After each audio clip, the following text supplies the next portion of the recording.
Hello everyone, আশা করি প্রত্যেকে ভালো রয়েছো। আমার চ্যানেলে তোমাদের প্রত্যেককে স্বাগত। আজকে আমাদের আলোচনার বিষয় হলো ষষ্ঠ শ্রেণীর ইংলিশ বইয়ের লেসন 7 দ্য ম্যাজিক ফিশ বোন। এই চ্যাপ্টারটা আজকে আমরা খুব ভালোভাবে এই ভিডিওতে আলোচনা করব, বাংলা মানে সহ, এবং যে অ্যাক্টিভিটিগুলো রয়েছে সেগুলো কিন্তু করব। তো চলো আলোচনার শুরুতে বলে রাখি, যারা আমার চ্যানেলে নতুন অবশ্যই কিন্তু চ্যানেলটিকে সাবস্ক্রাইব করে রাখবে পরবর্তী ভিডিওগুলো দেখার জন্য। ভিডিওটা ভালো লাগলে অবশ্যই একটা লাইক করে বন্ধুদের সাথে শেয়ার করো। চলে আসছি পেজ নম্বর 66-এ। Let start. বলছে, চার্লস জন হাফাম ডিকেন্স 1812 থেকে 1870 was a British writer whose novels works are Oliver Twist, A Christmas Carol, A Tale of Two Cities, David Copperfield, etc. তাহলে বলছে কি যে চার্লস জন হাফাম ডিকেন্স ছিলেন একজন British লেখক, যার বিখ্যাত রচনাগুলি হলো অলিভার টুইস্ট, এই যে লেখা রয়েছে Oliver Twist, a Christmas carol, a tale of two cities, David Copperfield ইত্যাদি। ঠিক আছে, তারপর বলছে during his life time and even in present times his works have always enjoyed great popularity, and he is generally regarded as the greatest novelist of the Victorian period.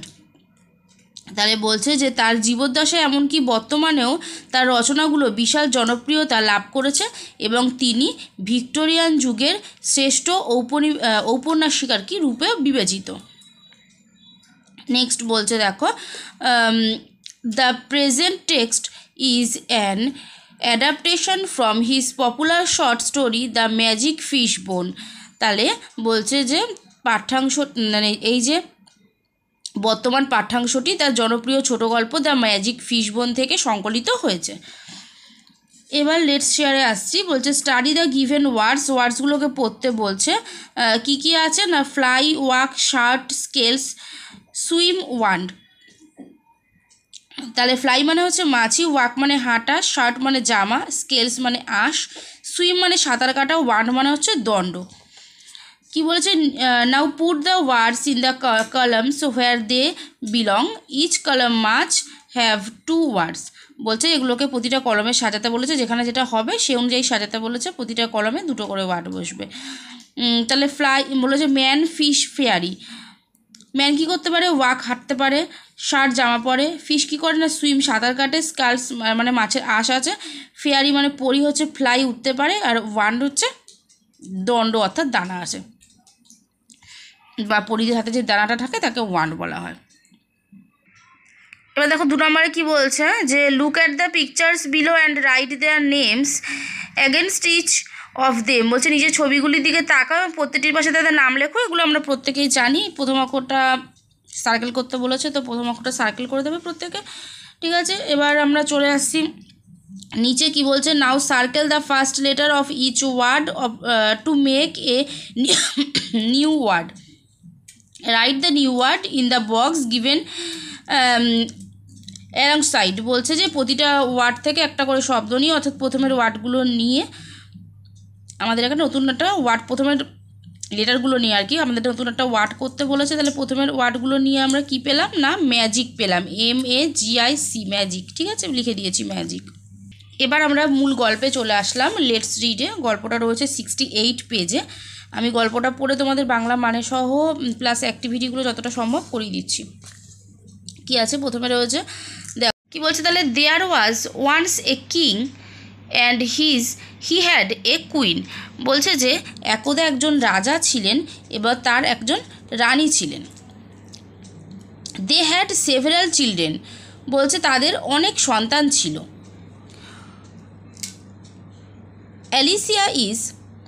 Alicia was the eldest who looked after the other children. বলছে যে আলিসিয়া ছিল সবথেকে বড় এবং সে অন্যান্য বাচ্চাদের দেখাশোনা করত। দ্য কিং ওয়াজ কি বলছে, the king was in his private profession under the government. বলছে রাজা সরকারের অধীনে নিজের ব্যক্তিগত কাজ করতেন। The queen's father had been a medical man out of town. রানীর বাবা শহরের বাইরে একজন চিকিৎসক ছিলেন। One day the king was going to the office when he stopped at the fishmonger's shop। বলছে যে একদিন যখন রাজা বাজার যাচ্ছিলেন তিনি মাছ ব্যবসায়ীর দোকানে থামলেন। He needed to buy a pound and a half of salmon which the queen had requested him to send home। বলছে যে তার 1.5 পাউন্ড স্যামন মাছ কেনার প্রয়োজন হলো যা রানী তাকে বাড়িতে পাঠাতে বলেছিলেন। He had not proceeded far after finishing his shopping when the fishmonger's errand boy came running after him। বলছে যে মালপত্র কেনার পর বেশি দূর অগ্রসর হননি যখন মাছ বিক্রেতা ছেলেটা তাকে পিছন দিক থেকে তার পিছনে আর কি ছুটতে শুরু করে দিল। He said, "Sir, you did not notice the old lady in our shop." বলছে স্যার অর্থাৎ মহারাজ, সে ছেলেটা বলল মহারাজ আপনি আমাদের দোকানের বৃদ্ধা মহিলাটিকে লক্ষ্য করেননি। What old lady? Enquired the king। বলছে রাজা তখন জিজ্ঞাসা করলেন যে কোন বৃদ্ধ মহিলা। I see none। Now the king had not seen any old lady because she had been invisible to him, though visible to the fishmonger's boy। বলছে যে রাজা কোনো বৃদ্ধাকে দেখতে পাননি কারণ তিনি তার কাছে অদৃশ্য ছিলেন কিন্তু ছেলেটির কাছে দৃশ্য ছিলেন। এবার দেখো অ্যাক্টিভিটি, আচ্ছা নিচে কিছু বাথটব আছে। কি বলেছে? ফিশমঙ্গার মানে হচ্ছে এ ফিশ সেলার অর্থাৎ একজন মাছ বিক্রেতা। তারপরে বলেছে pound, a unit for measuring weight, বলছে যে ওজন মাপার একক। তারপরে আছে প্রসিডেড মানে হচ্ছে যে মুভ ফরওয়ার্ড, এগিয়ে চললো। তারপরে আছে এরান্ড বয় অর্থাৎ a boy who works under a shopkeeper, দোকানদারের ফরমাস মতো যে ছেলেটা খাটে তাকে বলা হয় এরান্ড বয়।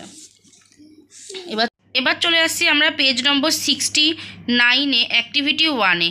কি বলছে? Tick the correct alternative. আচ্ছা যেটা সঠিক হবে সেটাতে টিক চিহ্ন দিতে বলেছে। প্রথমটা কি বলেছে? Alicia looked after fishmonger her brothers and sisters না দ্য ওল্ড লেডি। তাহলে এটা কি হবে? অ্যান্সার আলিসিয়া লুকড আফটার, অর্থাৎ আলিসিয়া কাদের দেখাশোনা করতো? না তার ব্রাদার্স অ্যান্ড সিস্টার্সদের দেখাশোনা করতো। 2 নাম্বারটা হবে। নেক্সট বলেছে the queen's father had been a medical man, postman না টেইলর। তাহলে কুইন্স ফাদার কে ছিলেন, মানে রানীর বাবা কে ছিলেন? একজন মেডিকেল ম্যান। ঠিক আছে, তাহলে 1 নম্বরটা রাইট হবে। তারপরে বলেছে the king wanted to buy salmon ওয়েটিং a pound and a half না 2 পাউন্ডস। তাহলে এটা কী হবে? A pound and a half. Next বলেছে the old lady had been visible to the queen's father, the king, the fishmonger's boy. তাহলে এটা কী হবে? The old lady has been visible to the fishmonger's boy. এবার চলে আসবে activity 2-তে। কী বলেছে? Rearrange the following sentences in the correct order and put their numbers in the given boxes.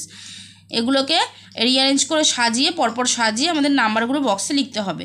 ফার্স্টে কী বলেছে? 1 নাম্বার বলেছে the old lady had been invisible to the king.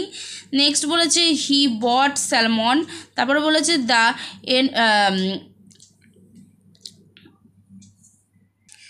এরান্ড boy came running after him. 4 বলেছে the king stopped at the fishmonger's shop. 5 বলেছে the errand boy asked if the king had seen the old lady. 6 number বলেছে he left the shop. তাহলে আমরা প্রথমে কোনটা লিখব? প্রথমে লিখব হচ্ছে the king stopped at the fishmonger shop. 4 নাম্বারটা হবে হচ্ছে 1। নেক্সট হবে হি বট স্যালমন, এটা হবে 2 নাম্বার। তারপরে 3 নাম্বার আমরা কোনটা লিখব, হি লেফট দ্য শপ, ঠিক আছে, হি লেফট দ্য শপ, এটা 6 নাম্বার, সেটা হবে 3 নাম্বার। নেক্সট হবে দেখো the errand boy came running after him, এটা হবে 4 নাম্বার। 5 নাম্বার কি করব, 5 নাম্বার করব the errand boy asked if the king had seen the old lady, এটা হবে 5 নাম্বার। 6 নাম্বার হবে the old lady had been invisible to the king, এটা হবে 6 নাম্বার। এবার আসছি অ্যাক্টিভিটি 3তে, কি বলছে, the king's answer the following question, the king was in his private profession under the government. Is the king similar to the stories of other kings that you have read so far? বলছে যে দেখো যে রাজা সরকারের অধীনে নিজস্ব পেশায় নিযুক্ত ছিলেন। তুমি এ পর্যন্ত যে রাজাদের গল্প পড়েছো, এই রাজা কি তাদের সদৃশ্য, মানে এই রাজা কি তাদের মতো একই রকম? তাহলে আমরা এটা উত্তর কী দিতে পারি, যে no, this king is not similar to the other kings because generally the king spend a luxurious life, they have many people to do their personal jobs, but the king does a professional job under government. He goes market to buy things himself.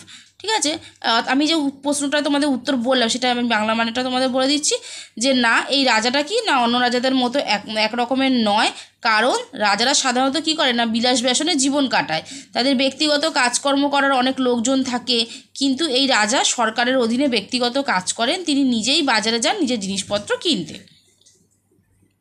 দেখো তাহলে যে উত্তরটা আমি তোমাদেরকে বললাম সেই উত্তরটা তোমরা দেখে নাও ভালো করে, কি আছে, no, this king is not similar to the other kings because generally the king spend a luxurious life, অর্থাৎ না এই রাজা অন্য রাজাদের মতো একরকম নয়, কারণ রাজারা সাধারণত বিলাসবাসনে জীবন কাটান। They have many people to do their personal jobs, তাদের ব্যক্তিগত কাজকর্ম করার জন্য অনেক লোকজন থাকে। But this king does a professional job under government, কিন্তু এই রাজা সরকারের অধীনে ব্যক্তিগত কিছু কাজ, সরকারের অধীনে আর কি ব্যক্তিগত কাজ করেন। He goes to market to buy things himself, তিনি নিজেই নিজের জিনিসপত্র বাজারে যান কিনতে। ঠিক আছে, তাহলে এই ভিডিওতে আমরা 69 পেজ অবধি পড়লাম। নেক্সট ভিডিওতে আমরা পরের চ্যাপ্টার থেকে শুরু করব, পরে যে তোমাদের প্যারাটা রয়েছে সেটা পড়ে আমি অ্যাক্টিভিটিগুলো আবার করাবো। অবশ্যই তোমরা প্রত্যেকে কী করবে, চ্যানেলটাকে সাবস্ক্রাইব করে রাখবে পরবর্তী ভিডিওগুলো দেখার জন্য। ভিডিওটা ভালো লাগলে অবশ্যই একটা লাইক করে বন্ধুদের সাথে শেয়ার করো। আজকের মতো এ পর্যন্তই, দেখা হবে নেক্সট ভিডিওতে।